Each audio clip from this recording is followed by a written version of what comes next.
Di waktu sebelumnya pada saat Ise sedang melakukan pembantaian yang sangat mengerikan, Ilcui yang melihat itu pun merasakan mual atas apa yang dilakukan oleh Ise tersebut.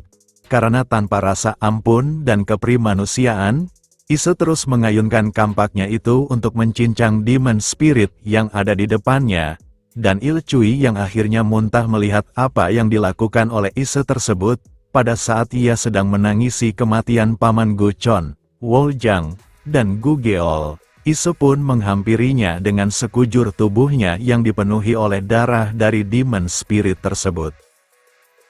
Melihat Ise ada di depannya, Ilcui yang ketakutan pun langsung menjauh dari dirinya, dan setelah bertanya tentang keadaan dari Ilcui tersebut, Ise pun lalu meminta maaf, karena ia telah mengagetkan Ilcui dengan apa yang telah ia lakukan terhadap Demon Spirit tersebut, kemudian memintanya untuk berdiri, karena ia ada sesuatu yang butuh bantuan dari dirinya, dan setelah beberapa waktu sudah berlalu, di tempat para dokebi dewasa yang sedang mencari keberadaan mereka, para dokebi dewasa itu yang masih kebingungan mencari keberadaan anak-anak itu, mereka yang akan mencoba memperluas area pencariannya pun salah satu dari mereka melihat anak-anak muncul dari balik semak-semak, sambil membawa mayat dari Woljang, Gugeol, dan Tuan Guchon. Di keesokan harinya, tepatnya di kamar Gong Ah, ia terlihat sedang menangis, karena pada saat anak-anak menghilang telah kembali ke Ghost Guardian Temple, dan hanya 2 orang di antara mereka yang kembali selamat, bahkan mereka membawa kabar mengerikan tentang Woljang, Gugeol, bahkan Paman Guchon yang dikatakan mereka telah mati dibunuh oleh Demon Spirit. Tidak ada yang mau mempercayai kata-kata mereka itu. Namun, melihat ekspresi Ilcui yang menyakitkan itu menyatakan kebenarannya memang begitu. Dan setelah itu, Ilcui mengurung dirinya di kamar dan menolak berbicara pada siapapun. Dan satu-satunya hal yang memecah keheningan adalah tangisan di balik pintu yang menyayat hati semua orang. Lalu, untuk orang yang kembali bersama, Ise menjalani kehidupannya seolah-olah tidak terjadi sesuatu. Gong Ah yang melihat Ise melakukan rutinitasnya kembali, ia berkata dalam hatinya, kalau setelah semua yang Ise lalui itu, seharusnya ia beristirahat untuk memulihkan kondisinya, tapi, sulit bagi mereka untuk memaksakan diri untuk mendekati Ise karena rumor yang beredar tentang dirinya, dan di sisi para penduduk dokebi yang lain yang melihat Ise, mereka pun membicarakan soal rumor tersebut. Kalau mereka mendengar kabar, tubuh dari Woljang dan Gugeol memiliki luka tebasan kampak, yang kabarnya itu dilakukan oleh Ise yang mengayunkan kampaknya tersebut kepada mereka. Namun mereka juga tidak tahu cerita selengkapnya, karena Ilcui yang bersama dengan mereka tidak mengatakan apapun, dan mereka yang berasumsi kalau Ise yang sebenarnya membunuh mereka berdua, ia yang sebagai temannya, yang hidup bersama dan melakukan latihan bersama-sama selama setahun penuh. Ia yang telah membunuh mereka tapi ekspresi wajahnya tidak berubah sama sekali. Mereka pun menganggap, kalau Ise bukanlah manusia, melainkan monster yang menyerupai sesosok manusia.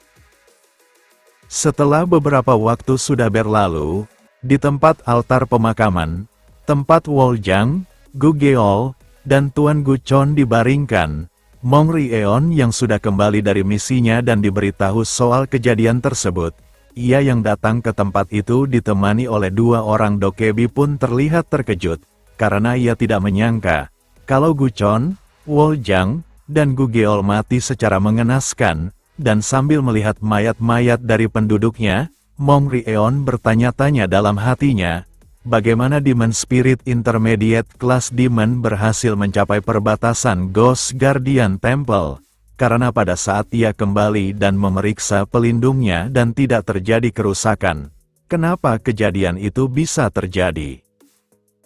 Mong Rieon yang merasa kebingungan pun lalu berkata kepada Ise, kalau ia pasti melalui hal yang sangat berat, tapi ia masih membawa kembali tubuh mereka dengan susah payah.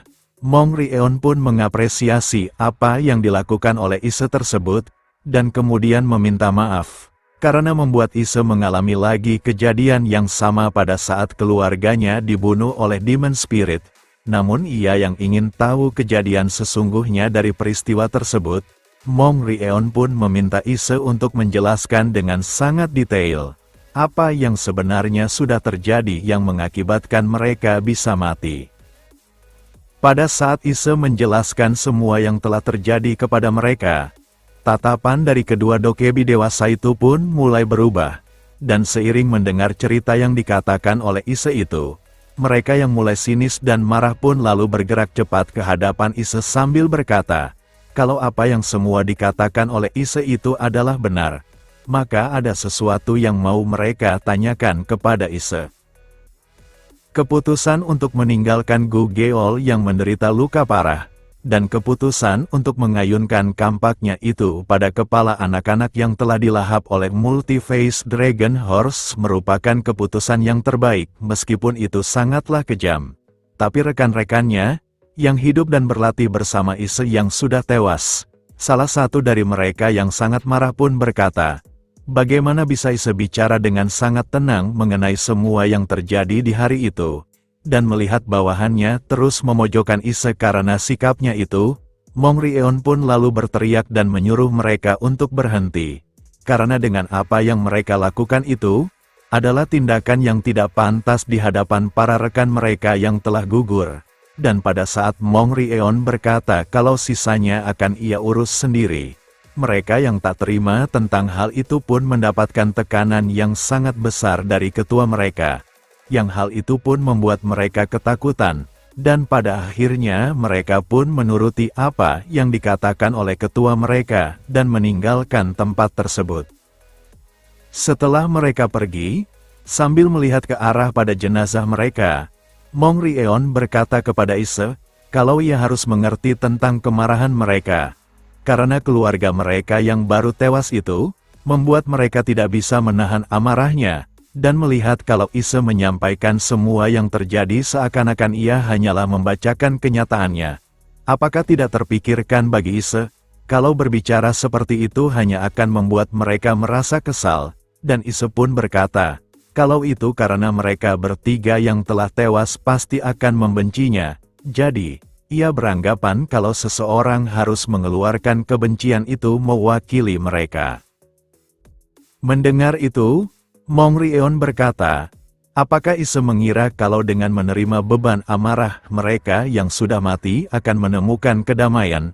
Dan Ise yang bertanya apakah ketuanya itu marah dengan apa yang ia lakukan. Mong Rieon pun menjawabnya dengan mengatakan, apa Ise berharap kalau ia akan mengurungnya? Dan haruskah ia mengurung Ise karena mengambil item dari Treasury Hall tanpa izin? Ataukah Ise mau dirinya menegur Ise karena melanggar aturan, meninggalkan Temple of Spirit Guardian, atau menghukumnya karena ia membiarkan mereka terbunuh oleh Demon Spirit tersebut?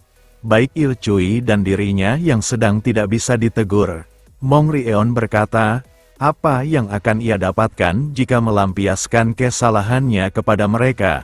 Dan melihat anak sekecil itu berusaha menanggung semuanya sendirian yang membuatnya tidak merasa bangga, hal itu malah membuatnya merasa kesal. Setelah dipikir-pikir, sudah setahun sejak Ise datang ke kuil tersebut, dan ia yang sudah memberi Ise tugas tapi ia masih belum mengajarkan hal yang seharusnya kepada Ise. Mong Rieon pun berkata, kalau ia akan memberikan pengajaran pertama bagi dirinya.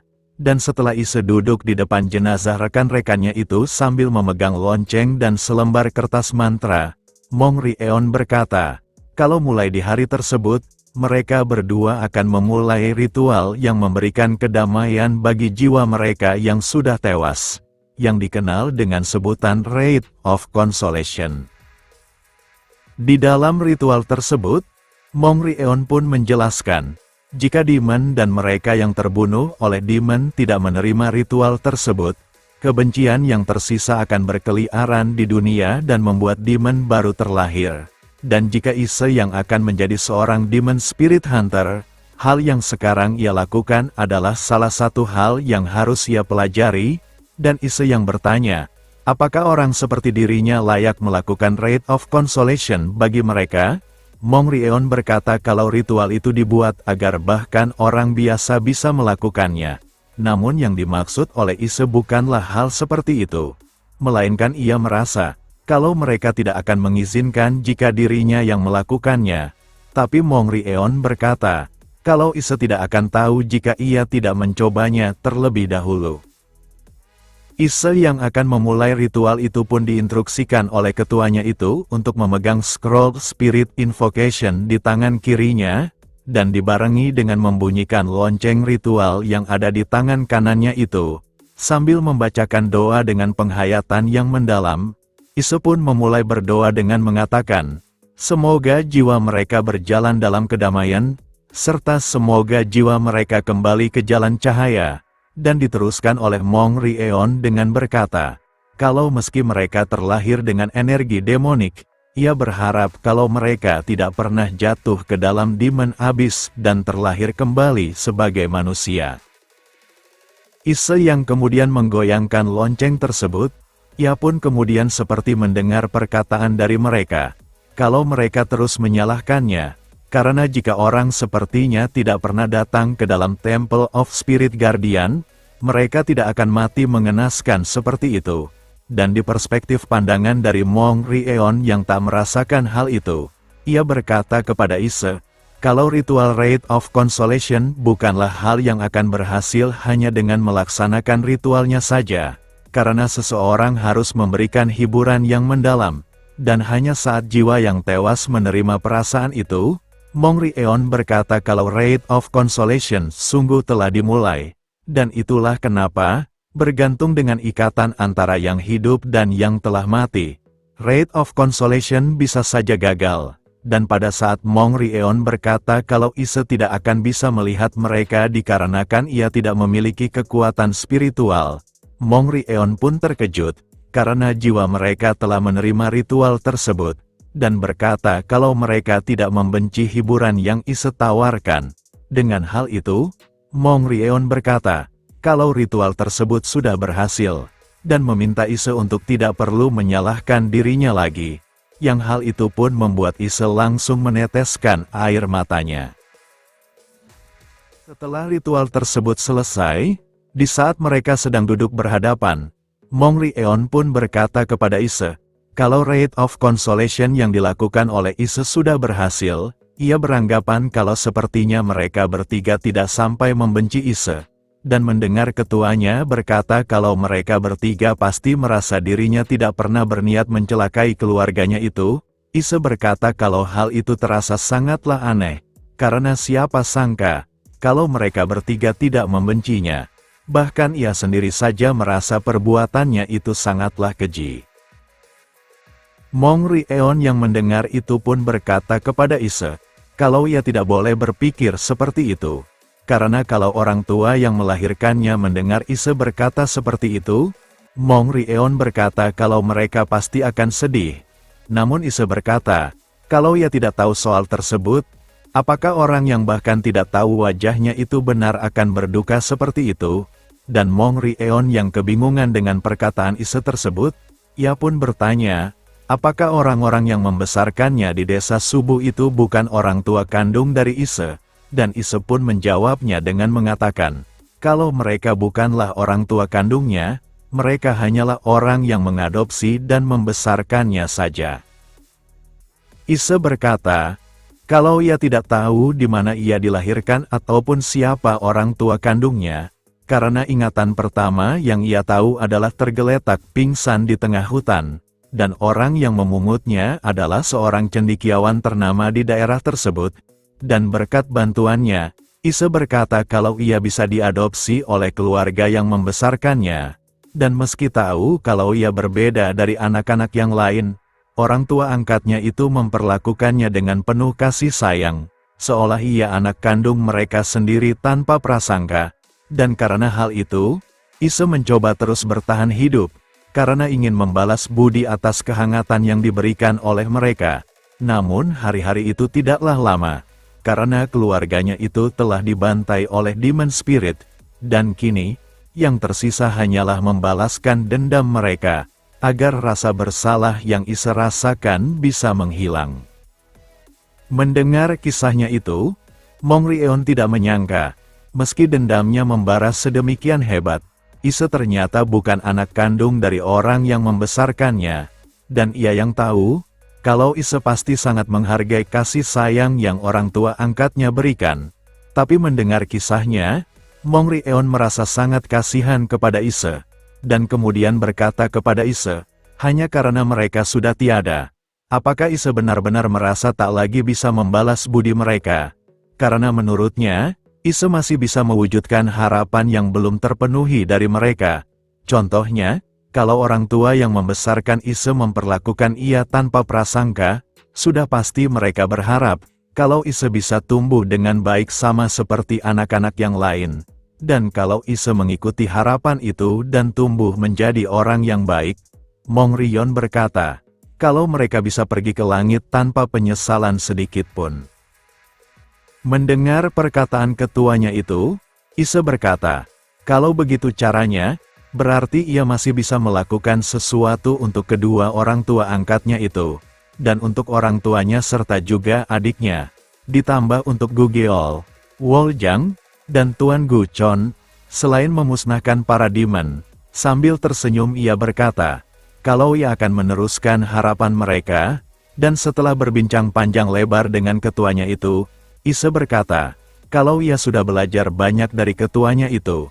Namun Mong Rieon merasa terkejut dengan pemikiran anak yang ada di depannya. Karena ia berkata seperti itu hanya ingin Ise tumbuh seperti anak biasa seperti semestinya. Namun Ise malah memikul beban baru untuk dirinya sendiri. Tapi ia juga sedikit merasa senang, karena setidaknya wajahnya terlihat lebih tenang. Dan ia yang merasa kalau hidup Ise itu sangat mirip dengan meditasi yang dilakukan oleh para petapa. Mong Rieon sebenarnya tidak ingin Ise terus-menerus menempuh gaya hidup seperti itu. Mong Rieon lalu bertanya usia dari Ise, dan setelah tahu kalau Ise masih berumur 11 tahun, Mong Rieon berkata, kalau masih ada waktu selama 5 tahun sampai Ise berumur 16 tahun, karena ada satu tempat yang dikenal sebagai organisasi demon hunting terbesar. Begitu Ise sudah berumur 16 tahun, usia minimum untuk masuk, Mong Rieon pun bertanya, bagaimana kalau Ise berangkat saja ke tempat tersebut? Dan Ise yang mendengar itu, ia yang tahu dari buku yang ia baca dari perpustakaan kalau tempat itu bernama Great Martial Way, tempat organisasi para kultivator berada. Ia pun bertanya, apakah ia benar-benar boleh masuk ke tempat tersebut? Karena seperti yang sudah diketahui, sosok transenden yang melampaui batas usia dan menentang hukum langit dan bumi yang disebut sebagai immortal, dan cultivation adalah jalan yang ditempuh untuk menjadi immortal. Mereka yang menjadikan cultivation sebagai tujuan disebut kultivator. Ise anggap, kalau tempat tersebut tidak layak bagi dirinya.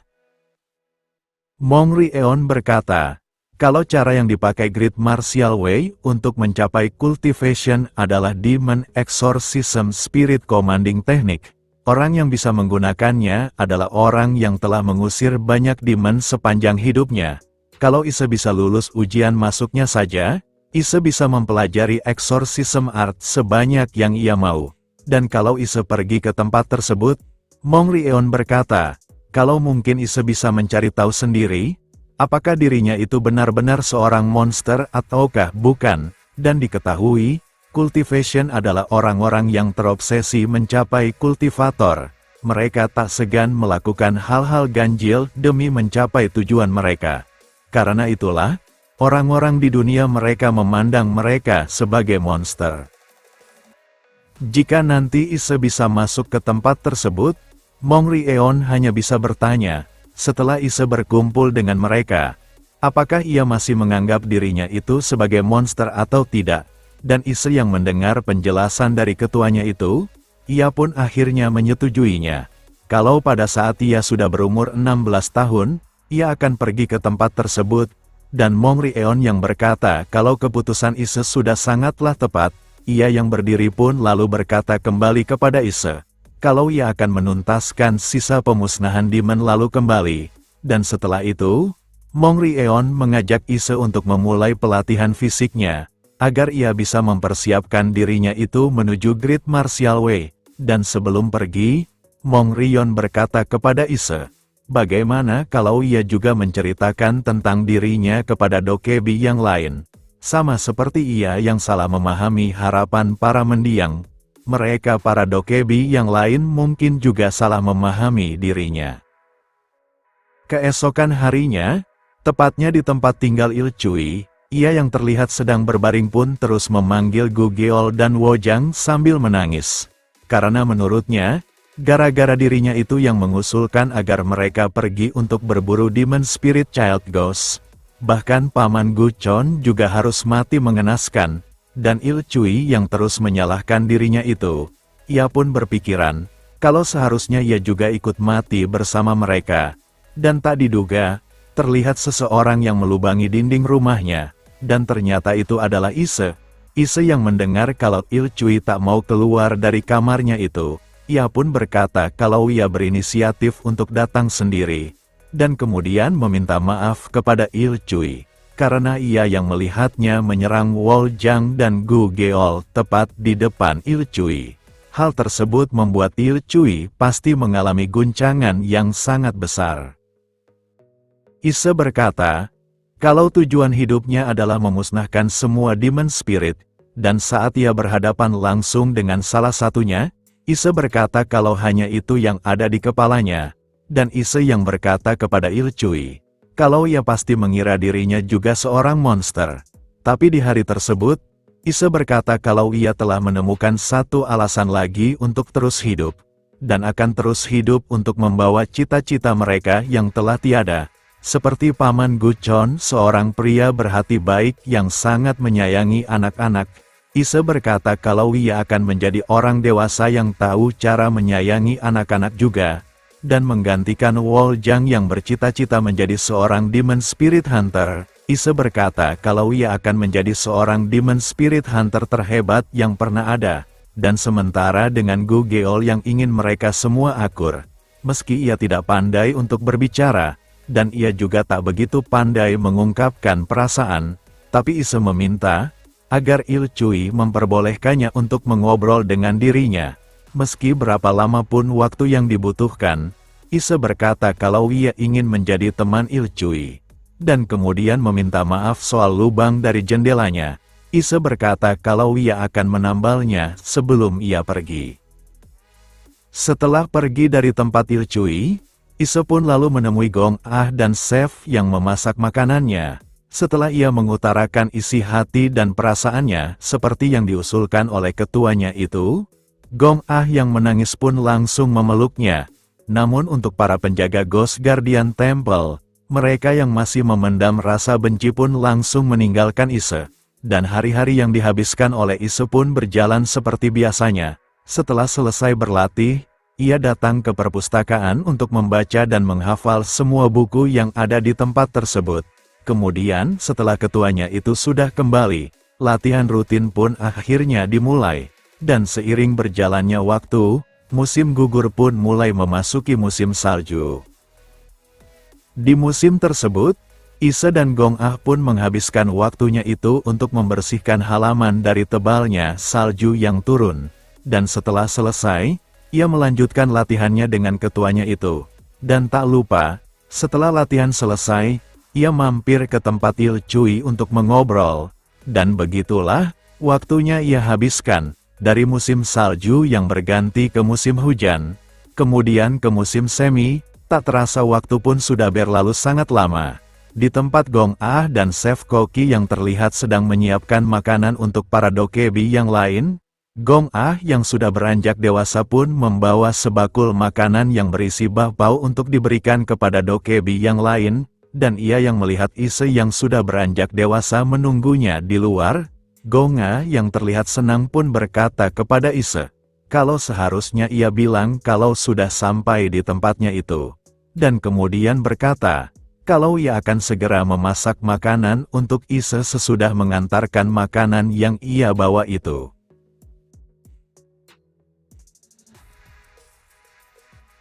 Next, kita lanjut di part selanjutnya. Terima kasih.